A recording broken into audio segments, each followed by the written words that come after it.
Hello, and welcome to the Genesis Spirit of Women program, a relationship you need to be in. While you probably don't characterize your prime care physician as your best friend, there's no one who probably should know you better. Tonight, we will learn the importance of having a primary care physician with Dr. Kaylee Mohler.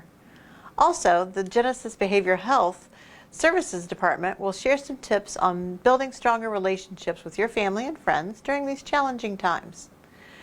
Be sure to add your name to the comments section during the program to let us know you're watching, and you'll have a chance to win one of our fabulous door prizes. Tonight, we're giving away a gift certificate from Urban Comfort Eateries and gift baskets from Northside Pharmacies, so don't miss your chance. And now I would like to introduce our host, Lawrence Ohl. Lawrence is the practice director for the Primary Care Service Line. Welcome, Lawrence. Hello, I'm happy to be here with you tonight. You know, a primary care physician is essential to navigating good health and preventing disease for a better quality of life. As your doctors get to know you, they create a baseline for your well-being, get to know your lifestyle, medical history, and family. Thus, the relationship you build with your primary care doctor is one of the most important you'll ever have. Tonight, we will speak with Dr. Kaylee Mohler with Genesis Primary Care about the importance of having a primary care provider and why this is a relationship you need to be in. Dr. Mohler completed her Doctor of Medicine degree at the Ohio University Heritage College of Osteopathic Medicine in Athens, Ohio. She completed her family medicine residency at St. Vincent Mercy Medical Center in Toledo, Ohio. Dr. Mohler brings over 12 plus years of family medicine experience to our community. Welcome, Dr. Mohler. Why don't we start by getting to know you a little better? Can you tell us a little bit about yourself? I grew up in the northwestern Ohio area and relocated to the central Ohio area approximately 15 years ago. I really enjoy this area because it reminds me of my childhood home in regards to the community and the people here. What is a primary care provider, also known as a PCP, and why do we need a PCP? That's a great question. A primary care physician may be a family practice doctor, an internal medicine doctor, or a general practitioner. Unlike a specialist with a narrow medical focus or a doctor at an urgent care center who doesn't know your health history, your PCP offers a continuum of care and quality care over time. A PCP takes care of you throughout your entire life and creates a wellness plan to keep you healthy and treat you if you should get sick. They keep you well by ensuring you are up to date on your screenings and immunizations, providing advice to prevent illness and disease, and monitoring your health to help you feel your best. That's great. Dr. Mohler, can you tell us a little bit more about what a PCP does for their patients?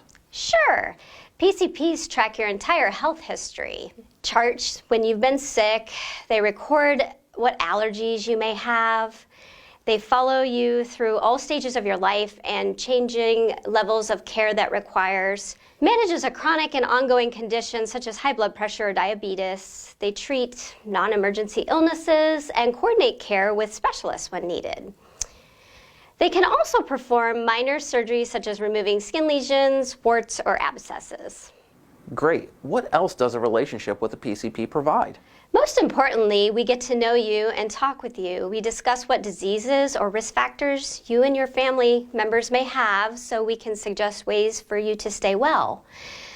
It's comforting to have a relationship with a PCP to discuss your health concerns with someone who knows you and takes the time to understand your health goals and preferences. PCPs also provide the first point of contact for any health needs. They give you a person to talk to about your lifestyle habits. They serve as an advocate to offer advice on living your healthiest life and answer your health concerns and questions. Okay, so is it important to stay with the same primary care doctor? Absolutely. Seeing the same doctor fosters a patient-centered relationship with that doctor. Your PCP is more likely to know what is normal for you and recognize changes that might indicate you have a health problem. People who have a PCP are generally more satisfied with their health care and are more likely to stick with that doctor's recommendations. People with chronic diseases tend to control their conditions more successfully as well. They see you through your health ups and downs. Many of our offices have nurse practitioners to provide acute care should you have a UTI or another acute concern. And this is helpful because they also have your long-term medical records. Who benefits from actually seeing a PCP? Everyone, did you know that 1 in 5 people who visit the emergency department for care could have received care from a PCP at much less cost? Great. What advice do you give people as they prepare for a PCP visit? Be prepared. Before your appointment, make a list of questions that you want to discuss. Bring as much information as you can about your personal and family medical history. Make sure to prioritize your questions or things that you wish you could talk about. Start with the most important ones and then work your way down the list. Making a list of your symptoms before your appointment helps you ensure you don't leave anything out. Make a list of all of your medicines, supplements, and vitamins, or even better, bring actual bottles with doses. Bring any medical records you may have on hand. Don't forget your insurance documents and contact information for other healthcare providers. Complete forms ahead of time. Most doctors' offices offer medical history, insurance, and other forms online, or mail them to you before your appointment. Speak up, describe your symptoms, and don't hold back information because you feel embarrassed. The more information you provide, the better the doctor can care for you. Ask questions. There's no such thing as a dumb question when it comes to your health, so ask away. If you don't understand the answer the first time, ask again until you do. It's good to write down the answers to remember them later. Sign up for MyChart. MyChart gives you quick, easy access to portions of your electronic medical records. For example, you can view test results, you can request medication refills, you can view upcoming appointments, tests, and procedures. Complete appointment paperwork ahead of time online. It only takes a few minutes to sign up and it's easy to do. How important is it to get regular checkups? Yes, regular checkups offer an opportunity for the relationship with your PCP to build. It gives you a chance to discuss your lifestyle, family history, weight, blood pressure, vaccination and health screenings that are right for you. A checkup is also an excellent opportunity to develop plans to prevent future health problems. For example, your doctor may provide recommendations and resources to help you lose weight or quit smoking. It's comforting to have a doctor who knows all about you, including your personal health history and healthcare preferences if you do become ill. If you're looking to find a primary care physician or primary care provider, how can you do that at Genesis? If you don't already have a PCP, we have an easy way to help you find the correct physician for you. The program, Genesis One Call, features a streamlined process to assist you in seeking a family doctor. You can call one number, 740-455-7500, and a Genesis scheduling specialist will work with you to find a family doctor who meets your needs. Thank you, Dr. Miller. A primary care provider gets to know you and helps keep you healthy. Indeed, a relationship you need to be in. For more information about Genesis Primary Care, or if you would like to make an appointment with Dr. Miller, please call us at 740-450-1630, or let us help you find a family doctor in your area by calling us at One Call, which is 740-455-7500. Thank you. Thank you, Lawrence and Dr. Miller. We appreciate your time. You know, good relationships don't happen overnight. They take commitment, compromise, forgiveness, and most of all, effort. Our next guest is Kaylee Mohler. Kaylee is a social worker with Genesis Behavioral Health Services. She's going to give us some tips on building a stronger relationships with your family, friends, or significant other. Thank you for joining us, Kaylee. Thanks, Linda. I'm happy to be here. Kaylee, tell us a little bit about your role here at Genesis. Yeah, I work at the Behavioral Health Services unit, and so we work with inpatient crisis intervention. You know, patients are there just for a couple of days. We talk with the patient, their families, work through kind of a crisis plan and discharge planning while they're there for their stay. Thank you. We all want a healthy relationship. Kaylee, how do you define a healthy relationship? Great question, Linda. First, let's look at a few different kinds of relationships we have in our lives. They're like the 4 basic types. We've got friendships, we've got family relationships, you got coworkers, and romantic relationships. There are a few basic essentials that we want to look at First, I'll talk about communication. Communication is kind of the foundation of a relationship. Without healthy communication, you're not going to have much. One thing I like to recommend is if you're having trouble thinking whether you want to speak up about something that's going on, whether it be in a romantic relationship, at work, or even with your friends, there's this 24-48 hour rule. If you're thinking about something for more than 24 hours, say something within 48. That way, you've got the time to process how you feel about it, what your thoughts are, and then if you say something within 48 hours, you've made sure that you've addressed it within a good amount of time. Respect and boundaries are the next thing we'll talk about. They go hand in hand. It's important to know what your own boundaries are. That way, the person you're in that relationship with can respect those boundaries. Now, from time to time, you might have situations where they'll try to push your boundaries and see how far you'll go. That's when it's very important to kind of stand your ground to know when it's good to compromise or when it's good to, hold true to your values. That might end up maybe causing the ending of a relationship or just put things on hold, but that's when you realize whether it's important enough to keep or if it's something that is eventually unhealthy. Trust and support are the last two essentials we'll talk about.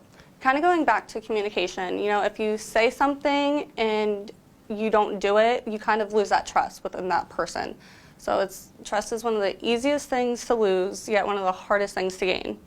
And then kind of going along with support as well, even if you are in a relationship and your partner or family member or friend doesn't go along with either what your opinions are or the choices you make, you still want to feel supported in those choices, even if they don't see eye to eye. That's great. The pandemic has been especially hard on friendships. Sometimes when people are apart, relationships can become awkward. What do you suggest for reconnecting with friends and family after the COVID-19 pandemic? Great question. So with the pandemic still going on in a way, it's important to keep those relationships, and it can be hard at times. I think one thing that's good to have is we've got the access to technology. Whether it's a text message, a phone call, or even a video chat, you have the chance to reach people who may, live with you or may be clear across the world. It might be hard to make sure you're taking care of all the relationships that you have and making sure you give each one the right amount of energy. So what I like to recommend is if there's someone you want to make sure you keep a good relationship with, maybe not text them 24/7 or call them constantly. If you don't reach out throughout the day and you decide to have a conversation later, you want to call them, sit down and just talk, you both are invested in what each other's saying, and that way it's personal and you feel like you're actually making that connection. That's great. What advice do you have to help build a healthy relationship? Thank you, Linda. I actually have a few different tips. Healthy relationships have been shown to increase our happiness, improve health, and reduce stress. Studies show that people with healthy relationships have more happiness and less stress. There are a few ways to make relationships healthy and work for both parties. First one is keep expectations realistic. No one can be everything we might want to be. Healthy relationships mean accepting people as they are and not trying to change them. The next one would be talk with each other.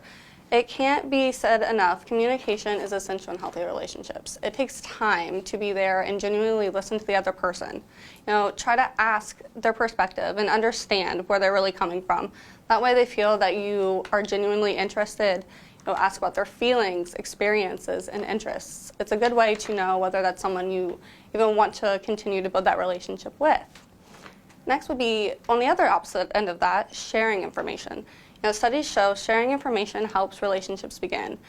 Let people know who you are, but be careful because sharing too much information can be overwhelming at times. Be flexible. It's natural to feel uneasy about changes, but healthy relationships also allow change and growth. Next is taking care of yourself. It's important to know your own needs. That way your relationship can be healthy and grow from both perspectives. Be dependable. If you make plans with someone, follow through. If you take on a responsibility, complete it. Healthy relationships are very trustworthy. Next is to fight fair. Most relationships have some conflict. It only means you disagree about something. It does not mean that you don't like each other. Just agree to disagree. Remember, it's a process. It might look like everything is going along well, but each person is different when building a relationship. Lastly, be yourself. It's much easier and more fun to be authentic than to pretend to be something or someone else.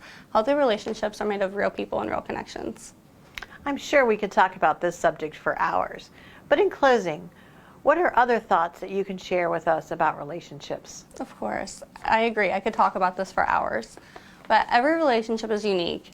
Most people come together for many different reasons. Part of what defines a healthy relationship is sharing a common goal for exactly what you want to be in that relationship and where you would like for it to go. And now that's something you'll know by talking to people. Everyone wants their relationships to be meaningful, fulfilling, and exciting. But like everything, this will take work. Flexibility is, of course, essential to adapt to the change that is always taking place in any relationship. It allows you to grow together through both the good and bad times. I hope this information helps you continue to build and foster healthy relationships in your life. For more information about Genesis Behavioral Health Services, call us at 740-454-5927 or visit us on the web at genesishcs.org. Thank you, Kaylee. That was helpful information. And thanks to all our presenters this evening for sharing a wealth of information with our Spirit of Women members and viewers. And don't forget to add your name to the comments to be entered to win those door prizes. We will notify our winners via Facebook Messenger, and we'll take your name for about 5 minutes after the live program ends. And if you're not already a Spirit of Women member, I invite you to join us today at genesishcs.org/spirit. And thanks again, and look for more Spirit of Women programs coming soon.